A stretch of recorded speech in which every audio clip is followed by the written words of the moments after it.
I've been finally trusted again with a sponsorship. More about that later on in the video. If I was to describe to you how this lake became virtually empty without photographic proof, you'd think this video was some kind of early April Fool's episode. This subject has been on my to-cover list and is regularly suggested to me, but I've always put off doing it as I felt that I might not be able to do it justice. You see, I find mines impossibly fascinating, in that the amount of engineering skill required to dig into the earth to find rare and raw materials is immense. But unfortunately, I've always found it difficult to explain the vastness of the labyrinthine scale of some operations. But I realised that today's disaster actually works to show just how much space even a modest mine takes up. So much space, in fact, that a drilling accident would inundate the Jefferson Island mine, causing most of a lake to just disappear in 1980. Thus, my issue with mining subjects and the Lake Peigneur disaster seem to have solved themselves. My name is John, and welcome to Plainly Difficult. Today we're looking at the Jefferson Island mine inundation, better known as the Lake Peigneur disaster.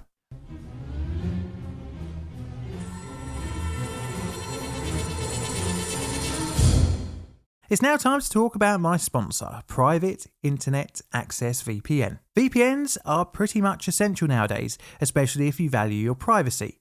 PIA are the world's most transparent VPN provider. Trusted with over 30 million downloads, they don't record or store user data.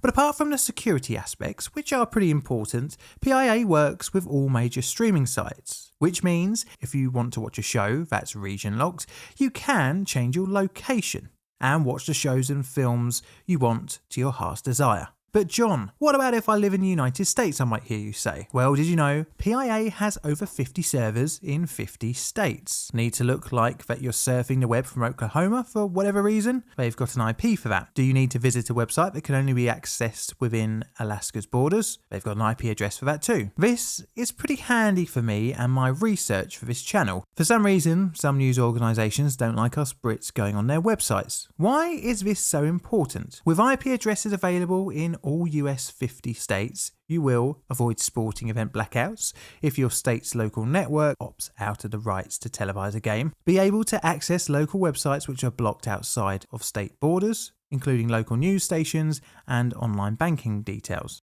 Watch television premieres before they show up in your time zone and handily avoid spoilers. Hackers can't see keystrokes or passwords and can't see you accessing work files. If you're doing anything financial online, like accessing a government gateway account, checking out your 401k, private pension, or the big one, online banking, PIA VPN will protect you against hackers trying to look at your internet activity and try and compromise your tasty savings. PIA is available on iOS, Android, macOS, Windows, and that penguin-looking one, Linux, as well as many other platforms. So how do I sign up? I might hear you asking. Well, you can here at www.piavpn.com/plainlydifficult, where you will get 82% off and 3 months for free, as well as a 30-day money-back guarantee. Right, back to the video. Background. As is customary on one of my videos, we must set the scene and understand the historical context of today's subject. We start many years before 1980 in 1894, with an actor hiring a contractor to attempt to drill a well near his home in Louisiana. He was called Joseph Jefferson. In his day, he was a noted actor and had purchased an island to live on 12 miles west of New Iberia Parish, along the shore of the freshwater 1,300-acre Lake Peigneur. As an interesting side note, Jefferson was an acquaintance of both actor John Wilkes Booth and the man he killed, President Abraham Lincoln. He had built his home around 1870. Before his ownership, the island had the name of Orange Island. His name was given to the island upon beginning the drilling for his new well. His contractors reported discovering rock salt at roughly 300 feet during the summer of 1895. The contractors continued to drill down to a depth of about 2,000 feet. Frustratingly, they were still encountering rock salt, but this would be a potentially profitable discovery. You see, salt is valuable, and it was known to exist around the lake. The 5 islands in the area, of which Jefferson was one, were actually salt domes with a rock cap. Now, the islands aren't actually islands, but instead just high spots of land.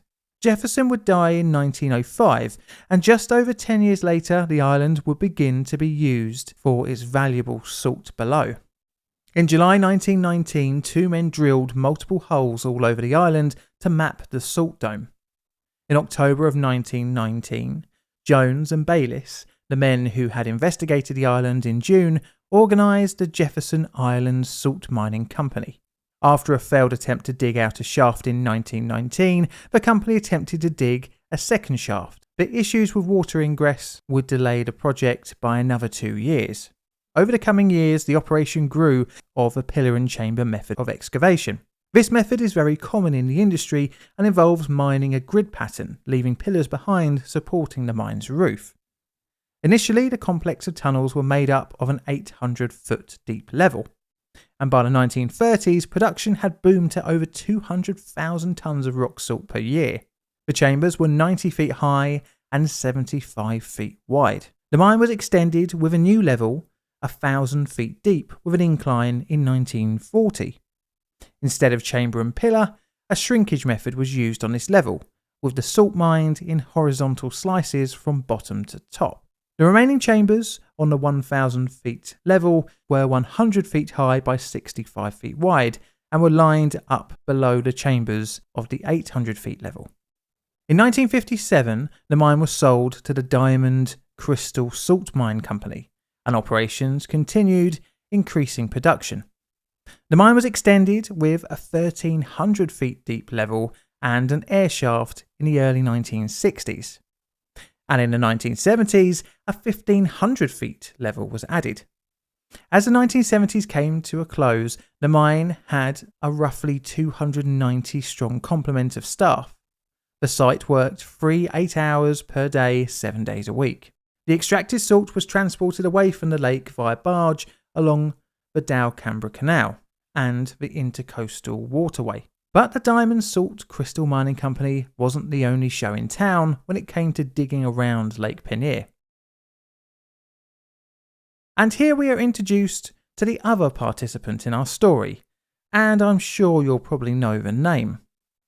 Texaco had been exploiting the area's oil and gas reserves. As such, multiple rigs peppered the land around the lake. But, as we all know, this is never enough. Texaco was looking to expand operations in the area during the 1980s, and the only way to find new oil reserves is to get your drill out. Okay, not that type of drill. Texaco acquired a license from the state, covering an area encompassing the entire Lake Peigneur. The company's mode of operation was to contract smaller local drilling outfits to do the labour-intensive work, with Texaco handling project oversight, well planning and licence acquisition. After it got its licence 124 in 1980, Texaco contracted 2 companies, Wilson Drilling Corporation and Grafton Drilling Co. of New Iberia, to drill 2 exploratory wells, named P20 and number 35 respectively. Both these wells were located close to the Crystal Mine, with P20 on the lake, around 2,100 feet from the mine's main shaft entrance, and number 35, 1,200 feet southeast and 400 feet inland from the lake shore. The plan was to drill down to 8,000 feet on both wells, but although similar depths, the wells had a pretty important difference. P20 was on the lake, thus needing all support for it to be waterborne. Number 35 was on land, so it was much easier to supply via road with trucks. P20's location had been surveyed and staked out in October 1979. An allowable maximum amount of relocation east or west was set to be at 150 feet without any obstruction. The route to the proposed well along the lake bed was dredged and pilings were driven to form the base for the rig in June 1980. Wilson Drilling Corporation in November 1980 began installing their rig at the well site. This installation was called Number 1. The crews scheduled to work on the new well would do a 12-hour shift, followed by 24 hours rest period on land. This was overseen by a tool pusher who lived and worked on the rig for a 4-day on-off rota. Multiple crews manned the rig on their 12-hour shifts, forming 24 hours of constant drilling. This was overseen by a Wilson supervisor, who was also then overseen by a Texaco foreman who would do 7 days on and 7 days off. There were 2 of them, and they made all the most important decisions. By the 18th of November, the well was nearly ready to be drilled. A 16-inch conductor pipe had been driven into the lake bed the day before. Drilling begins. Day 1 of drilling began at 6 p.m. on the 18th of November and was to run for 12 hours to 6 a.m. on the 19th. Initially, all went well in the first shift. 61 feet per hour was drilled for the first 10.5 hours. At a depth of just short of 500 feet, a survey was made and it was found their work was within 1 degree of being perfectly vertical. By the next shift, book on at 1800 hours on the 19th of November, the hole was at around 900 feet deep. With both mud pumps working, progress seemed pretty good, but not for long. Pump number 1's clutch burnt out, necessitating drilling operations to slow right down. At around 1090 feet, another survey was undertaken, and it was found to be 0.5 degrees off vertical. At 1248 feet, the rig would encounter another problem. Their drill had become stuck. Just before 5 a.m, the Texaco drill foreman was woken up and the issue with the drill was reported to him. The crew tried to rotate, lift and drop the drill, but no movement was seen. The foreman told the crew to increase the thickness of the mud. As a side note, drilling mud helps with drilling efforts and also helps remove the drilled material from the hole. By now, both pumps were working again and they pumped the thicker mud, which then increased the pressure on the hole.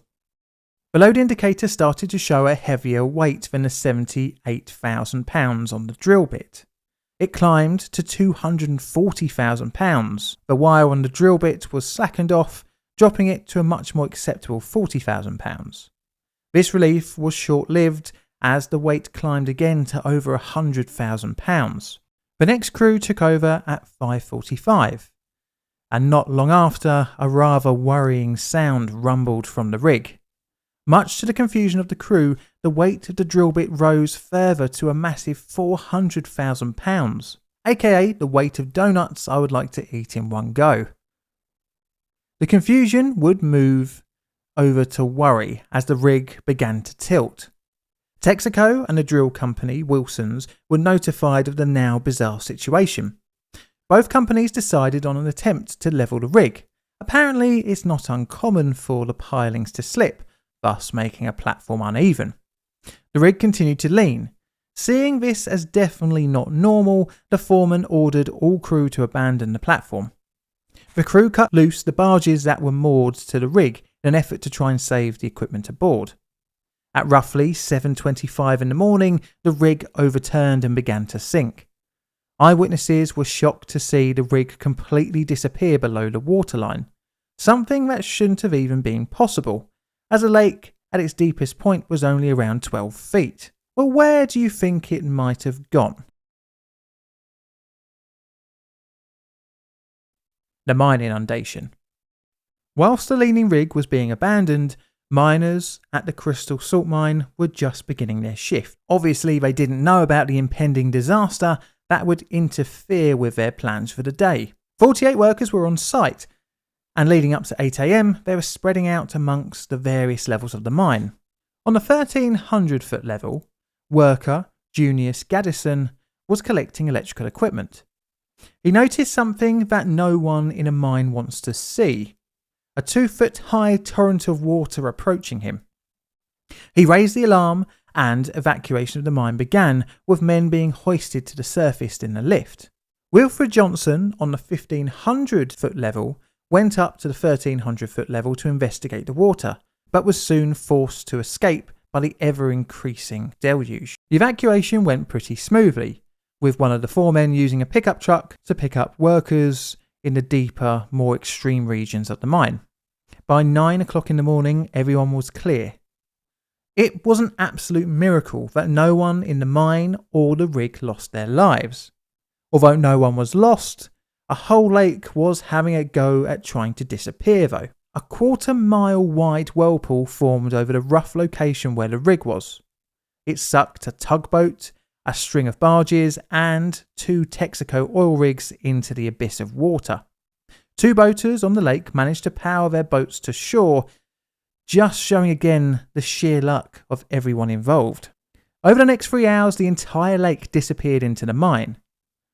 Usually the lake fed the Dalcambra Canal to the Vermilion Bay, eventually heading out to the Gulf of Mexico. But during the disaster, the flow was reversed, taking water from the sea and filling back into the lake. And this went on for several days. The air shaft became a mud cannon as water pushed out all the air from the mine, showering the surrounding area with thick muddy water.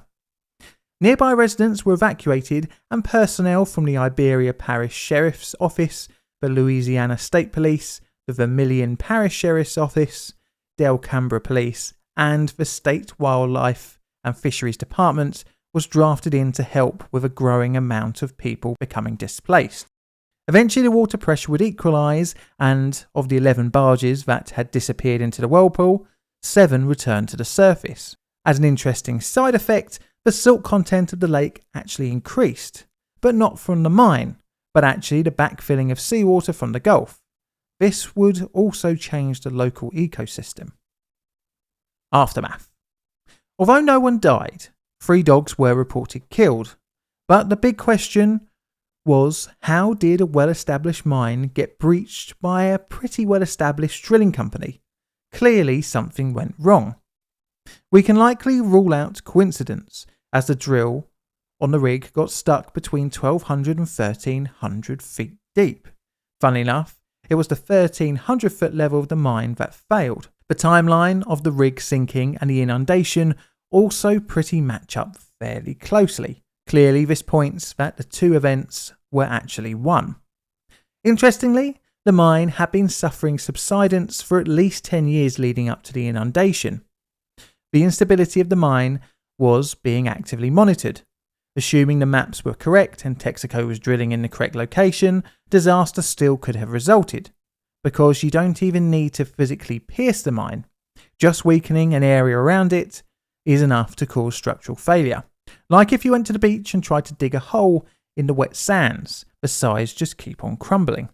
The 1981 report into the incident did stop short of giving the actual cause, mainly due to all the evidence being sucked into a massive hole. But subsequent information hints that Texaco had misread the charts, taking the transverse Mercator projection coordinates for universal transverse Mercator coordinates. Understandable, we've all been there.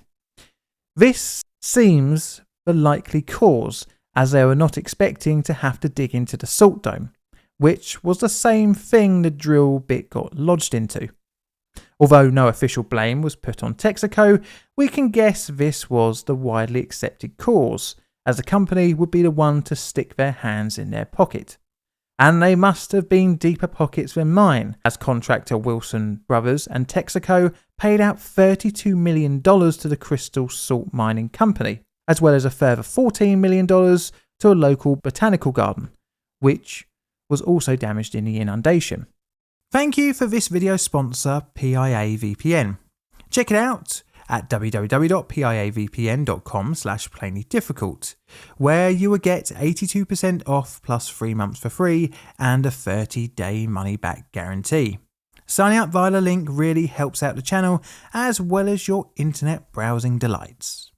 Well, this was refreshing doing a video with no mass loss of human life. But never fear, next week we will be back to our usual programming of death and destruction. This is a Plain Difficult production. All videos on the channel are Creative Commons Attribution Share Alike licensed.